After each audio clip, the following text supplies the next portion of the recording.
2012년 5월 29일 오전 11시였습니다. 캐나다의 국회의원 사무실에 웬 상자 하나가 배송이 된 적이 있어요.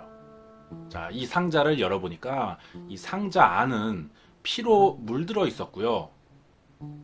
역겨운 냄새가 코를 찌르기 시작했습니다. 자, 상자 안에는 빨간색으로 칠해진 하트 그림이 그려져 있는 사람의 팔도 같이 들어 있었어요. 자, 우리가 범죄 정보로 봤을 때 하트 같은 그림이 피해자의 신체에 그려져 있는 경우는요, 대부분의 경우가 성범죄를 의심할 수가 있는 경우가 되겠습니다. 버려진 손은 남성의 것으로 추정이 됩니다. 남성이 성범죄를 당한 뒤에 신체가 절단된 아주 보기 드문 케이스의 토막살인인 거죠. 경찰은 사건의 조사를 위해서요, 이전에 비슷한 사건들이 더 있었는지를 찾아보던 도중에 4일 전에 한 청소부가 쓰레기 더미에서 발견한 여행용 가방입니다. 이거예요. 자, 이 가방 안에 사지가 절단된 채 사람의 몸통만이 들어있다는 신고를 한 적이 있었어요. 자, 이것으로 연결을 해서 같은 범인의 소행이지 않을까 하는 추정을 했고요. 피해자의 신원을 확인하기 시작했습니다. 자, 이 가방 안에 들어있던 몸통의 주인은요, 피해자는 청소부에게 발견되기 하루 전에 실종 신고가 되었었던 중국인 유학생 린준이라는 사람으로 밝혀집니다. 이 사건은 캐나다의 경찰이 FBI와 인터폴과의 합동 수사를 벌인 끝에 결국 사건 발생 한 달 만에 용의자로 추정되는 30살의 남성을 검거할 수가 있었는데요. 이 남성의 이름은 루카 마그노타라고 합니다. 이번 범죄 사건은요, 캐나다의 살인마 루카 마그노타에 대해서 이야기해 보도록 하겠습니다. 마그노타라는 사람이 저지른 살인은요, 그 과정이랑 수법 등을 알아봤을 때 미국의 연쇄 살인마로 잘 알려진 제프리 다머에 필적할 만한 수준이라는 평가가 있고요. 단 한 건만의 살인을 했습니다. 하지만 최악의 살인자 명단에 올려질 정도의 아주 악랄한 형태를 보여준 사이코패스 형태의 범죄자라고 볼 수가 있어요.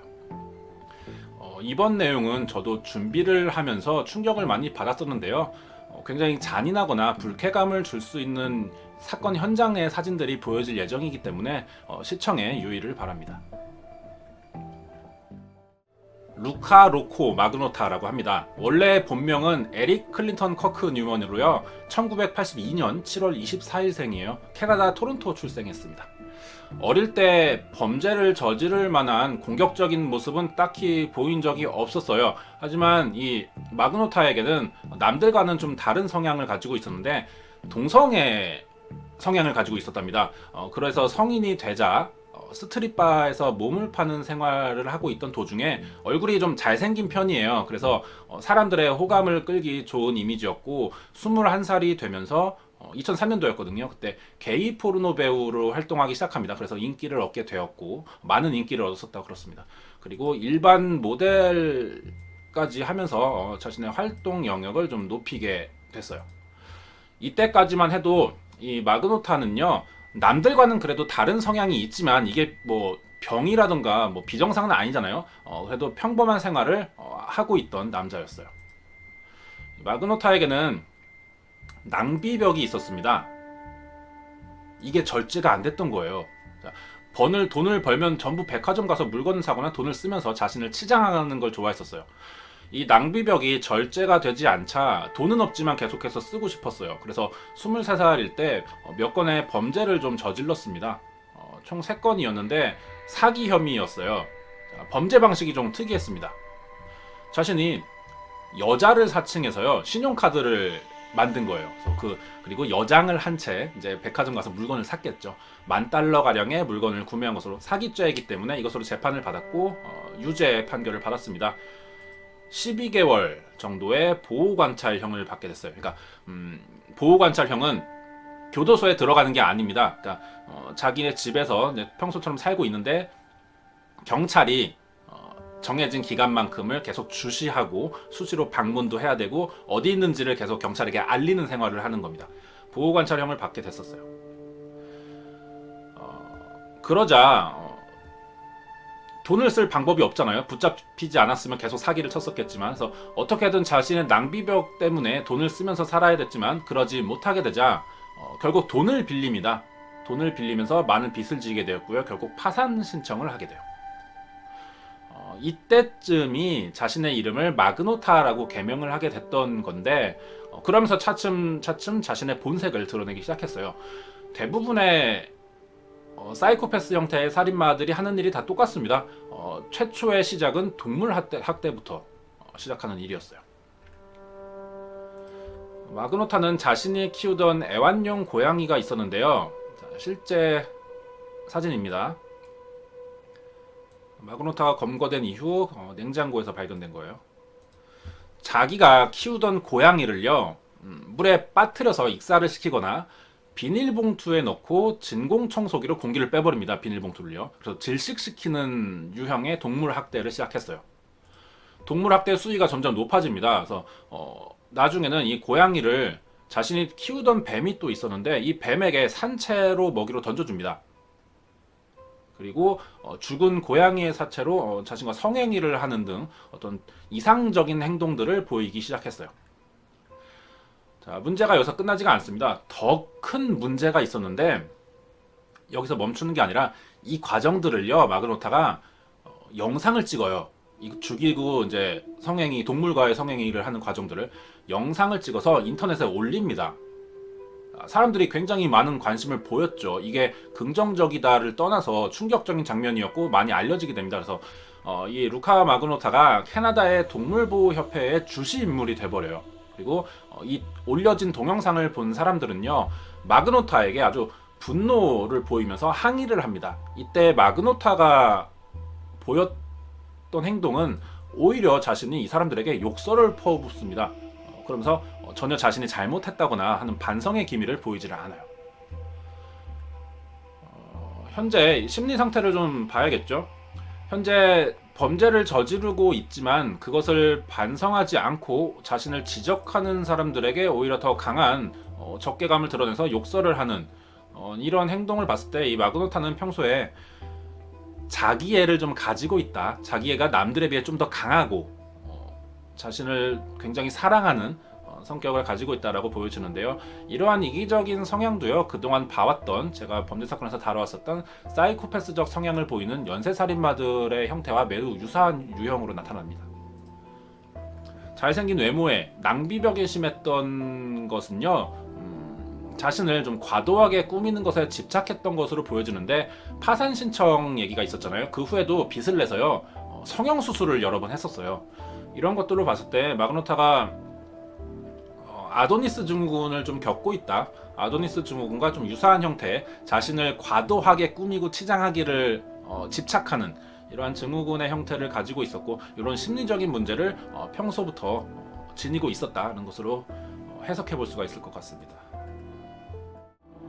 루카 로코 마그노타라는 이름으로 개명한 게 이때라고 했잖아요.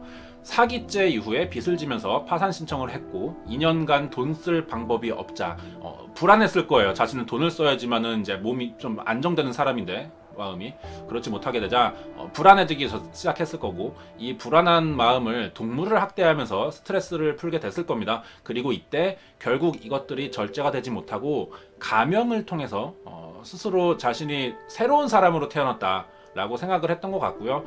이러면서 살인마의 길을 걷기로 결심했다라고 생각이 들어요. 동물학대로 사람들의 비난을 받았을 당시에 마그노타가 이런 말을 했어요. 당신들은 내 소식을 다시 듣게 될 것이고 그때 희생되는 것은 작은 동물이 아닐 것이다 라는 말을 했습니다. 당시의 사람들은 이미 마그노타를 정신병자처럼 취급을 하고 있었고 이 사람이 하는 말을 듣지 않았었죠. 당시에 이 말은 무시됐었지만 사실 나중에 알고 봤을 때 이것은 마그노타의 살인 예고였습니다. 이런 동물학대에 논란이 생기자 인터넷에서요, 마그노타라는 사람의 과거에 대해서 알려지기가 시작합니다. 과거의 이야기들이 퍼지기 시작했던 거예요. 마그노타는 평소에 자신이 캐나다의 여성 살인마인 칼라 호몰커와 연인 관계이며 미국 출신의 포르노 배우이자 살인자였던 티모시 보햄과 동거한 적이 있었다라는 거짓 소문을 퍼뜨린 적도 있습니다. 그리고 동물학대 영상이 퍼졌을 당시에 비난을 받은 직후에 자신의 블로그에 글을 하나 올린 게 뒤늦게 발견되기도 했었는데요. 이런 문장이었어요. 세상은 시체 애호증을 좋게 보지 않는다. 나는 지독하게 외롭다라는 내용의 글이었습니다. 거기에 마그노타의 동료 포르노 배우이자 당시 애인 관계에 있었던 여성이 마그노타는 평소에도 식인과 살인에 깊은 관심을 보였다라는 말까지 덧붙이게 되자 사람들은 그제서야 이 마그노타를 위험한 인물로 인식하면서 불안해하기 시작합니다. 하지만 살인마로 다시 태어난 마그노타는 이미 움직이기 시작했어요.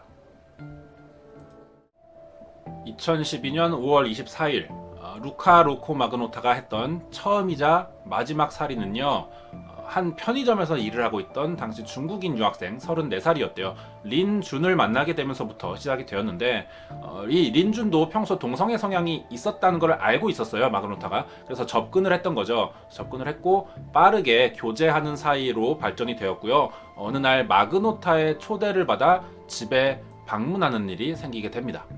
당시에 앞에 있는 사람이 마그노타이고요. 뒤에 노란 티를 입고 모자를 쓰고 있는 게 린준입니다. 자신의 집으로 지금 데리고 가는 중이에요. 마그노타는 살해의 마음을 먹고 있었죠. 목적을 숨겼고, 그리고 이제 애인인 린준과의 성관계 의도를 보이면서 린준의 옷을 벗긴 뒤 침대에 팔다리를 묶습니다. 그리고 눈을 가려버려요. 자, 그리고 살해 흉기가 얼음을 깰 때 쓰는 송곳이라고 하더라고요. 이건데 이것으로 린준의 목과 몸을 수십 차례 찌르기 시작합니다. 린준이 이때 쇼크로 사망을 해요. 그러자 마그노타는 자신이 준비했던 칼과 전기톱을 이용해서 린준의 사체를 절단내기 시작합니다. 자, 끝이 아니에요. 사체를 토막낸 뒤에 성행위를 벌이기 시작했습니다. 그리고 린준의 살점을 잘라서 먹었고 일부는 자신의 애완견에게 먹이는 행동까지 보였어요. 자, 이 과정의 장면들이 나중에 마그노타가 검거된 이후에 재판 당시에 증거물로 제출이 됐습니다. 영상이 남아있어요. 영상이 있다는 거죠. 이럴 수 있었던 이유가 마그노타가 당시 살해 과정에서 이 영상을 찍은 겁니다. 예전에 동물 학대를 했을 때처럼 11분 정도의 스너프 필름을 제작한 뒤에 이것을 또 인터넷에 게시했어요. 이날 인터넷의 이 게시물은요, 폭발적인 관심을 끌면서 이 사이트를 마비시켰고요. 온 사람들을 충격에 빠지게 하면서 캐나다의 경찰과 FBI에게 결국 신고가 접수됩니다. 마그노타의 좀 범죄에서 드러나는 심리 상태를 다시 보자면은 가장 처음에 얘기했었던 그 캐나다 의원의 사무실에 택배를 보냈었죠. 그 하트 그림을 손을 잘라서 보냈었던 게 이제 린준의 팔인데, 범죄자의 심리상 그 토막낸 사체를 어딘가에 보내는 것은요, 자신의 어떤 범죄를 과시하는 성향을 가지고 있어요.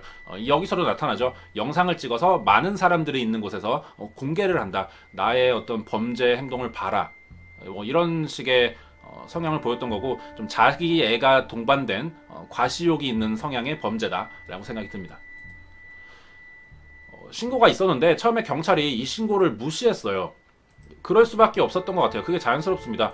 인간이 이게 가능한 일이다라는 생각을 못했을 거예요. 장난 전화라고 생각했던 것 같습니다.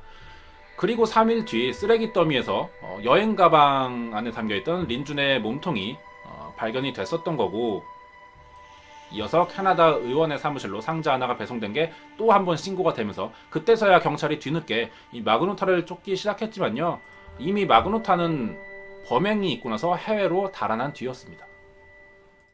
하지만 범행 바로 다음 날 프랑스의 공항의 감시 카메라에 마그노타가 목격이 됐어요. 프랑스로 갔던 것 같습니다. 그리고 여러 나라를 계속 떠돌면서 경찰의 수사망을 피해서 다니는 동안 인터폴과 각국의 경찰들이 공조 수사를 벌이면서 범행이 벌어진 지 한 달 만에 독일의 베를린에서 결국 마그노타를 체포할 수가 있게 됐습니다. 체포 당시 마그노타의 반응은요, 전혀 당황하거나 어떤 경찰에 대해서 공격성을 보이는 이런 행동도 전혀 없었고요. 앞으로 있을, 마치 이렇게 보였다고 하더라고요. 앞으로 있을 사회적인 파장과 자신의 범죄가 알려지면서, 그리고 사람들이 받을 충격들을 예상하면서 아주 순순히 즐거운 표정으로 체포에 응했다라는 말이 남겨져 있습니다. 사람들이 충격을 받은 것은요, 이 이후에도 한 번의 일이 더 있었는데요. 마그노타가 체포된 이후에 장례식 장면인데, 린준의 어머니가 했던 말 때문이었어요. 인터뷰에서, 자, 여기 빨간 머리가 린준의 어머니입니다. 린준의 어머니가 했던 말이 살인자를 동정한다라는 말을 꺼낸 적이 있습니다. 그래서 캐나다의 국민들에게 다시 한번 충격을 주기도 했었어요. 살인과 검거 과정, 범행 사건 전체의 개요는 여기까지입니다. 마그노타는 이 사건으로 2014년 재판에서 1급 살인죄와 시신훼손죄를 인정받아서 무기징역에 처해지면서 사건이 마무리됐습니다. 현재 감옥에서 복역 중에 있다고 합니다. 이 사건은 2012년 5월 캐나다에서 있었던 루카 로코 마그노타의 식인 살해 사건이었습니다.